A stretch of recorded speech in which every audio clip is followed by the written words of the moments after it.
하나님의 말씀 구약 신약 성경 마가복음 12장입니다. 마가복음 12장 함께 말씀을 들으며 같이 읽도록 합니다.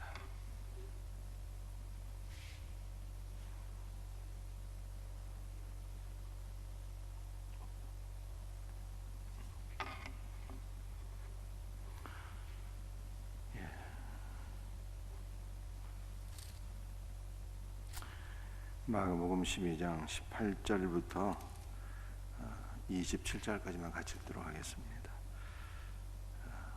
한 목소리로 같이 읽겠습니다.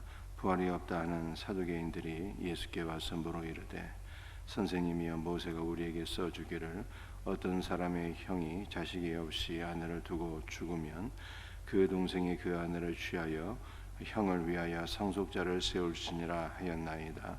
칠형제가 있었는데 마지가 아내를 취하였다가 상속자가 없이 죽고 둘째도 그 여자를 취하였다가 상속자가 없이 죽고 셋째도 그렇게 하여 일곱이 다 상속자가 없었고 최후의 여자도 죽었나이다.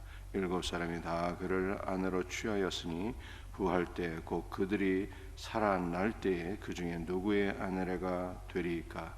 예수께서 이르시되 너희가 성령도 하나님의 능력도 알지 못함으로 오해함이 아니냐.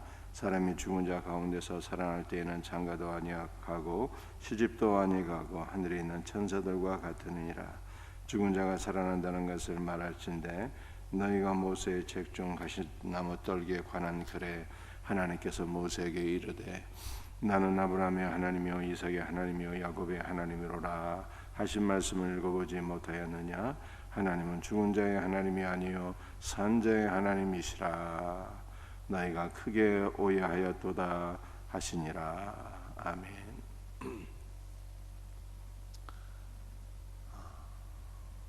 오늘 본문 말씀은 부활을 부정한 이 사두개인들의 이야기라고 할 수 있겠습니다.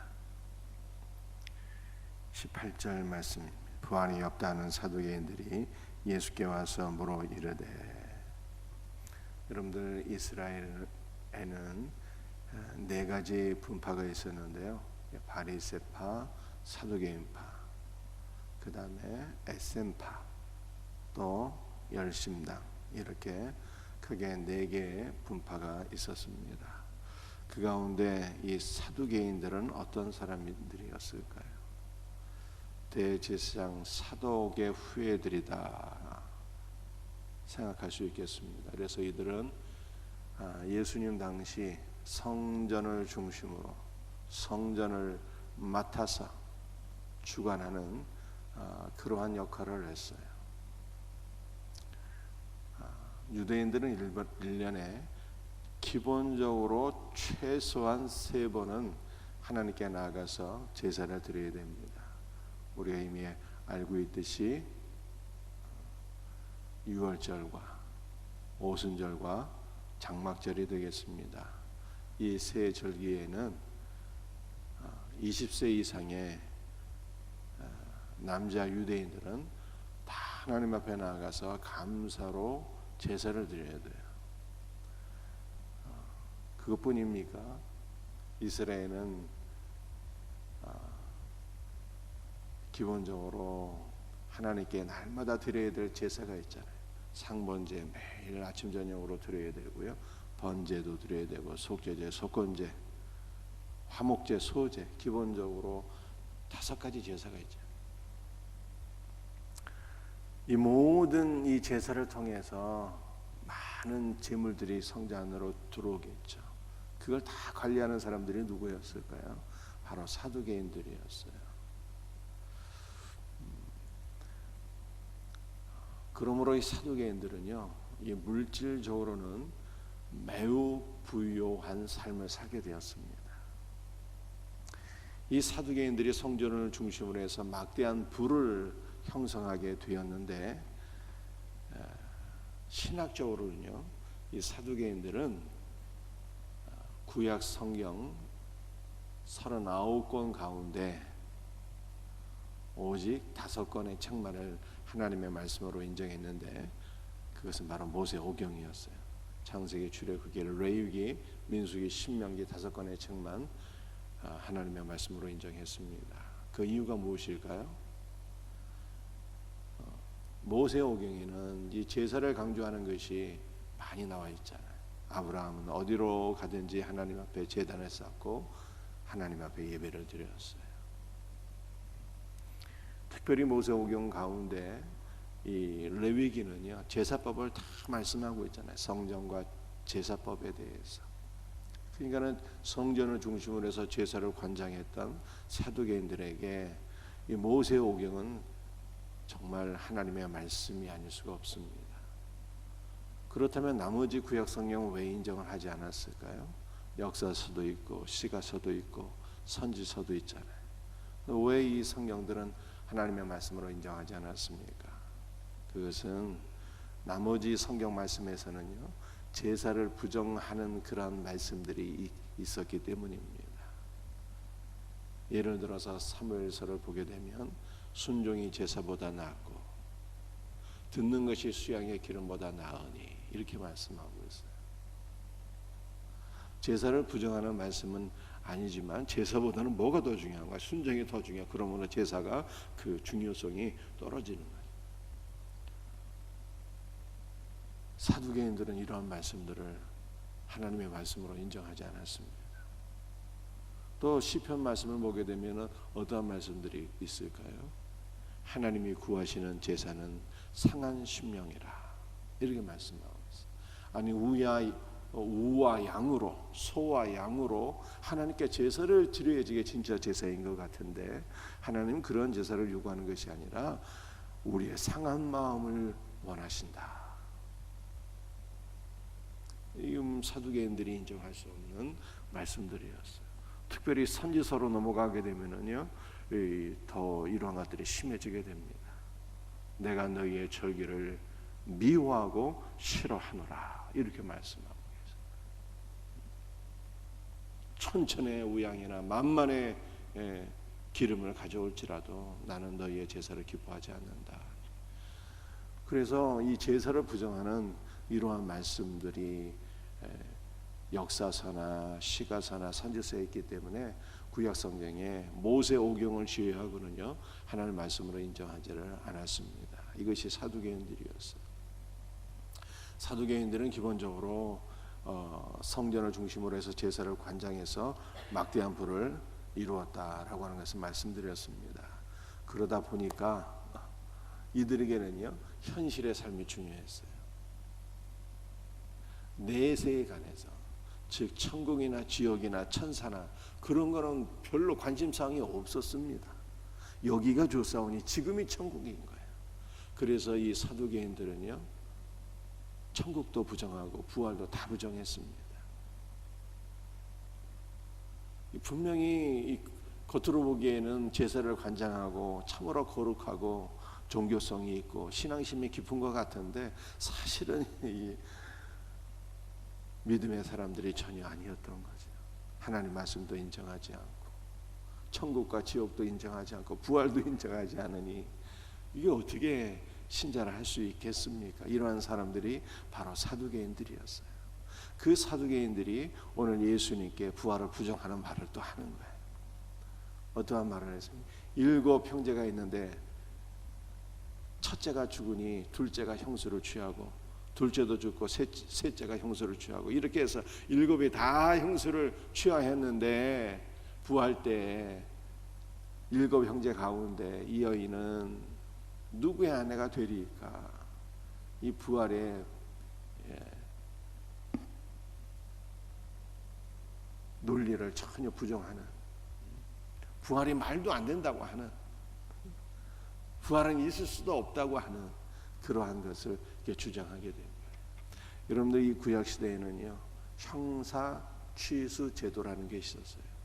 형사 취수가 뭐 형이 사 죽으면 취수 형수를 취한다는 거예요.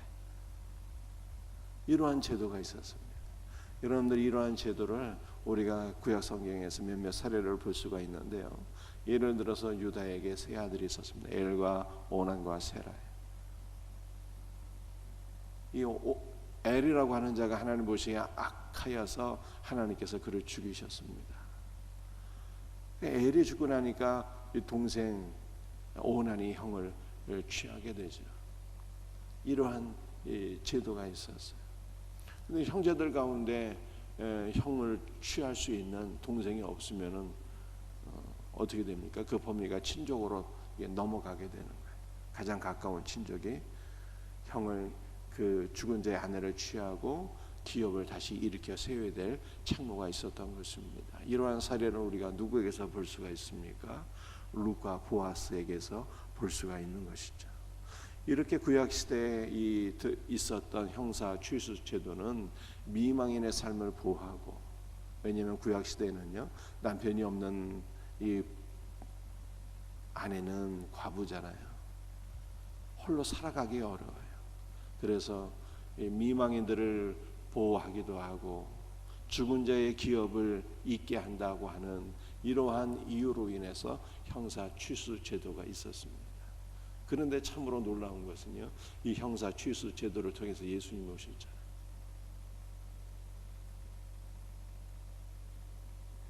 그 사례가 유다와 다말의 관계였고 룻과 보아스의 관계였습니다. 형사 취수 제도를 통해서 예수님이 오셔서 우리에게 영원한 하나님의 나라 기업을 우리에게 있게 하셨다라고 성경이 말씀하고 있습니다. 그런데 아무튼 이 부활을 부정했던 사두개인들은 형사 취수 제도 말도 안 되는 얘기입니다. 그러니 어떻게 부활이라는 게 있을 수 있겠습니까? 이렇게 예수님께 질문을 한 것입니다. 그랬더니 예수님께서 두 가지를 말씀하셨어요. 무엇을 말씀하셨을까요? 24절부터 한번 읽겠습니다. 예수께서 이르시되 너희가 성경도 하나님의 능력도 알지 못함으로 오해함이 아니냐. 사람이 죽은 자 가운데서 살아날 때는 장가도 아니가고 시집도 아니가고 하늘에 있는 천사들과 같으니라. 부활 때 7 형제 가운데 도대체 누구의 아내가 되겠습니까? 7이 다 한 여인을 취하였으니. 여기에 대해서 주님 말씀하시기를 부활 때에는 시집가고 장가가는 것이 없다. 어떤 부부관계가, 육체적인 부부관계가 더 이상 존재하는 것이 아니다. 그렇게 말씀. 너희가 부활 때에는 하늘에 있는 천사들과 같으리라. 이렇게 주님이 말씀하심으로 이 부활의 정당성을 예수님께서 말씀하신 것이죠. 다시 시집가고 장가가는 것이 있다라면 그야말로 사두개인들의 말처럼 한 여인이 7 형제의 부인이 되었으니 부활하고 나서도 이러한 부부관계가 존속된다면 그야말로 골치 아플 뻔했는데 예수님은 부활 때는 그런 것이 더 이상 없다. 시집가고 장가가는 것이 없고 너희가 하늘에 있는 천사들과 같으리라 말씀하심으로 사두개인들의 질문에 대해서 예수님께서 효과적으로 말씀하셨다. 이렇게 성경 우리들에게 보여주고 있는 것입니다. 한 걸음 더 나아가서 예수님께서 부활의 정당성에 대해서도 이렇게 말씀하셨어요. 26절입니다.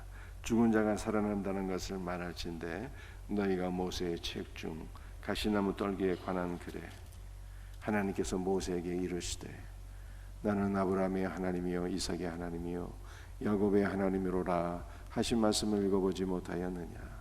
하나님은 죽은 자의 하나님이 아니요 산 자의 하나님이시라. 너희가 크게 오해하였도다 하시니라. 하나님은 산 자의 하나님이시라. 우리 하나님은 영원토록 살아계십니다. 영원 전부터 영원까지 우리 하나님은 살아계십니다. 우리 하나님은요 그분 자체가 생명이에요. 생명.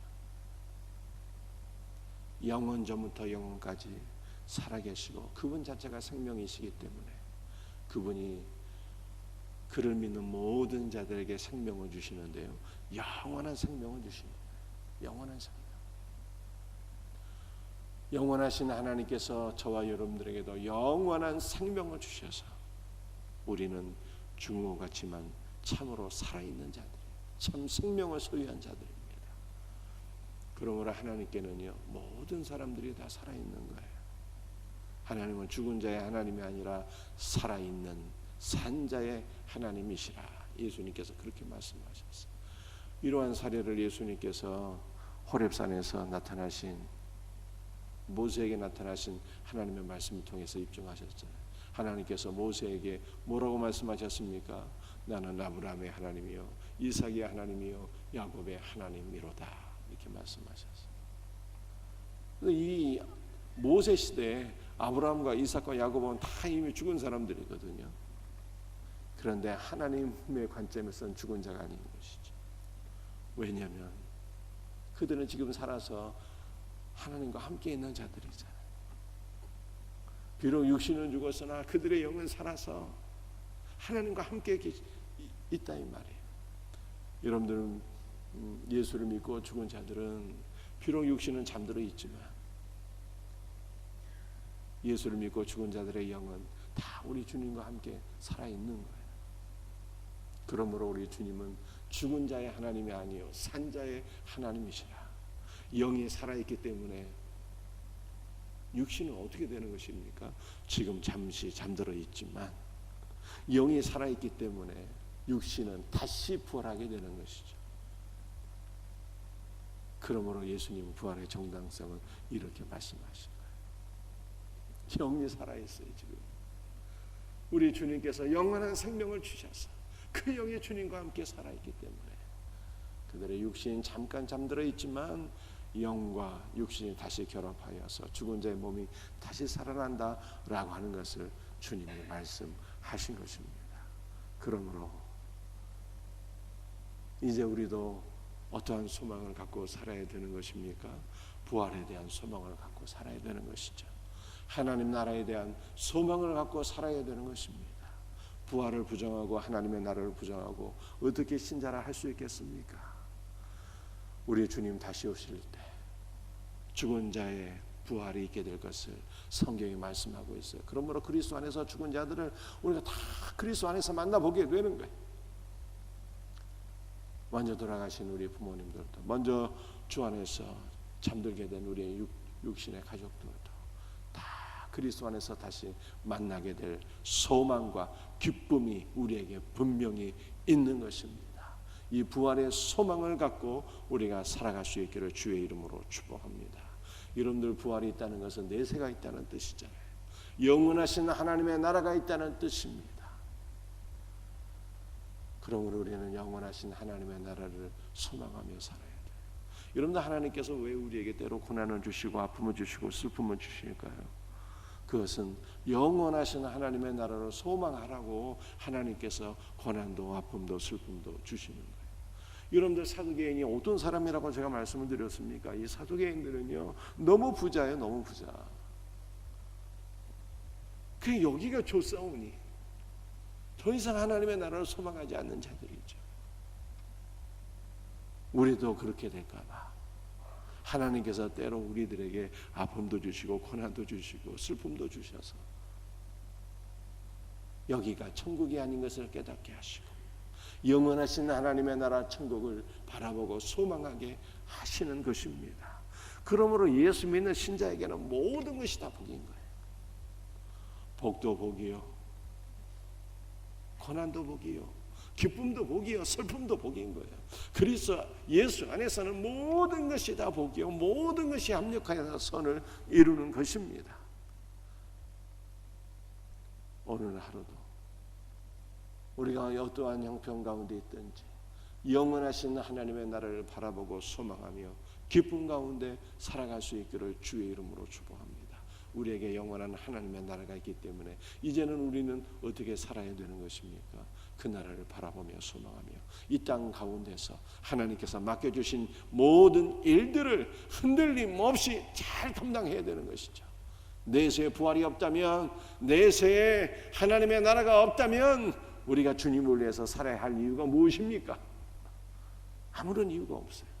그러나 내세에 하나님도 계시고 천국도 있으며 부활도 있기 때문에 우리가 영원하신 하나님의 나라를 바라보고 부활의 소망을 갖고 주님께서 우리에게 맡겨주신 일들을 신실하게 잘 감당해야 되는 것입니다. 흔들림 없이 견고한 믿음 가운데 하나님께서 우리에게 맡겨주신 사명을 잘 감당해야 되는 것입니다.